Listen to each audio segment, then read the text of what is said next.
ఫస్ట్గా మనకి స్టాక్ అలాగే బ్రోకలీ. ఈ బ్రోకలీని ముక్కలుగా కట్ చేసుకుంటాను.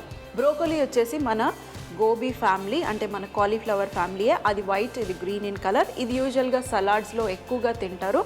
సో ఈ బ్రోకలీని మనం ఈరోజు వాడబోతున్నాము. ఇవి పెద్ద పీసెసే కట్ చేసుకోండి, ఎందుకంటే మనం ఇప్పుడు చికెన్ స్టాక్తో పాటు ఈ బ్రోకలీని బాయిల్ చేయబోతున్నాను నేను. బాయిల్ చేసి ఇది థిక్ సూప్, మంచి థిక్ అయిన సూప్ ఉంటుంది. దీన్ని మనం కొంచెం ఎక్కువగా, ఏవైతే కాడలు ఉన్నాయో ఈ కాడలు కూడా వేస్ట్ కాదండి, ఈ కాడలను కూడా మనం వాడుకోవచ్చు. వీటిని కట్ చేసుకుని యూస్ చేద్దాం. అన్నీ కట్ చేసాను. అలాగే ఇక్కడ మన ప్యాన్ కూడా వేడెక్కిపోయింది. ఈ ప్యాన్లో మనం కొద్దిగా ఫస్ట్ బటర్ వేసుకుందాం. బటర్ వేసుకుని, ఒక క్యూబ్ బటర్ సరిపోతుంది మీకు ఇలాంటి డిషెస్కి. అలాగే దీంట్లో 1/2 టీ స్పూన్ మైదా పిండి వేసేసి మనం బాగా మిక్స్ చేసేద్దాం. ఇది మనకి ఉండలు కట్టకుండా ఉండాలి.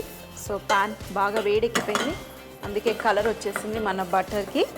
ఇప్పుడు ఇందులో మనం వెల్లుల్లి కూడా వేసేసుకుందాం. సన్నగా చాప్ చేసిన వెల్లుల్లి, అలాగే ఇందులో మన చికెన్ స్టాక్ వేసేసి మిక్స్ చేస్తూ ఉండండి. లేదంటే మన పిండి వేసాము, ఆ పిండి ఉండలు కట్టేస్తుంది. వేసుకుని మిక్స్ చేస్తూ ఉండండి. కావాలంటే మీరు ఇంకొంచెం వాటర్ వేసుకోవచ్చు. ఇందులో కొద్దిగా వాటర్, స్టాక్ వచ్చేసి 1 కప్పే ఉంది, కొంచెం వాటర్ వేసేసాను. ఇప్పుడు మనం ఇందులో ఈ బ్రోకలీ పీసెస్ని కూడా వేసుకుందాం. ఇదొక 8 మినిట్స్ వరకు మనం బాయిల్ చేయాలి, ఎందుకంటే ఈ బ్రోకలీని చక్కగా సాఫ్ట్ అయ్యేంత వరకు మనం ఉడికించుకోవాలి. అలాగే ఇందులో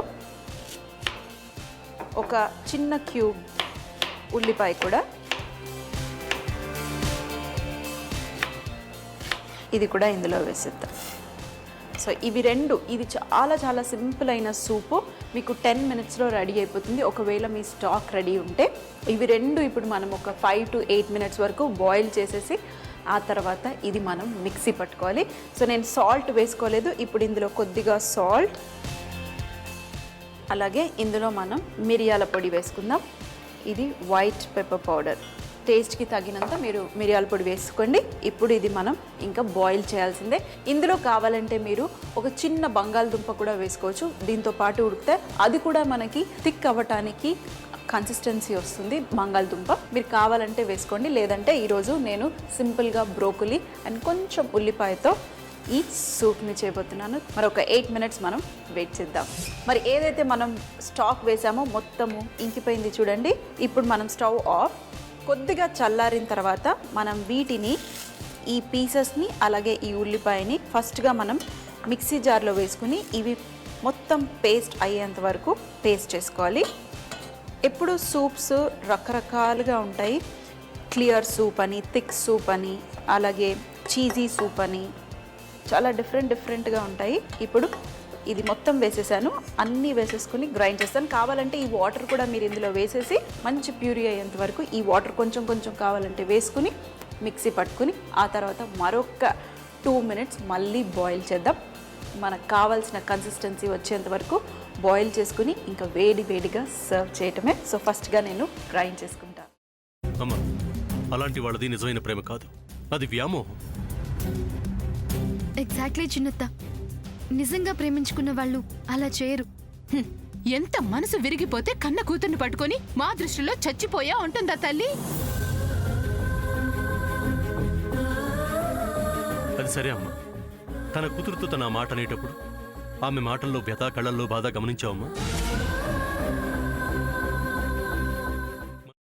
పెద్దబాబుకు బర్త్డే విషెస్ చెప్పు కూడా వెళ్ళాం కదా. ఊరికే ఎలా కాలిపోతుంది? మంట పెడితేనో పడితేనో తగలబడుతుంది.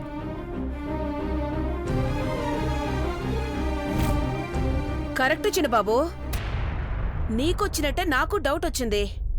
పార్వతే షర్టును తగలబెట్టిందనుకుంటా.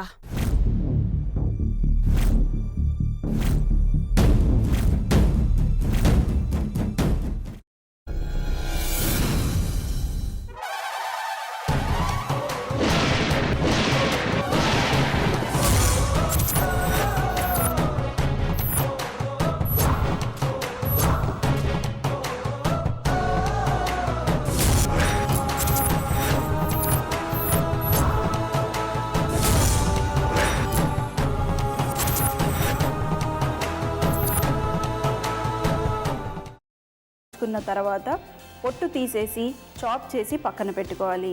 ఒక ప్యాన్లో కొద్దిగా నూనె వేడి చేసి అందులో ఆవాలు, మినప్పప్పు, శనగపప్పు, కరివేపాకు, సన్నగా తరిగి పెట్టుకున్న ఉల్లిపాయలు వేసుకుని 1 నిమిషం పాటు వేయించుకోవాలి. ఆ తర్వాత కాల్చి కట్ చేసి పెట్టుకున్న వంకాయని కూడా అందులో వేసుకుని బాగా మిక్స్ చేసి బౌల్లోకి ట్రాన్స్ఫర్ చేసుకుని అందులో తగినంత చిక్కటి పెరుగు లేదా పల్చటి పెరుగు వేసుకుని మిక్స్ చేసి అన్నంతో కానివ్వండి, చపాతీతో కానివ్వండి సర్వ్ చేసినా చాలా బాగుంటుంది.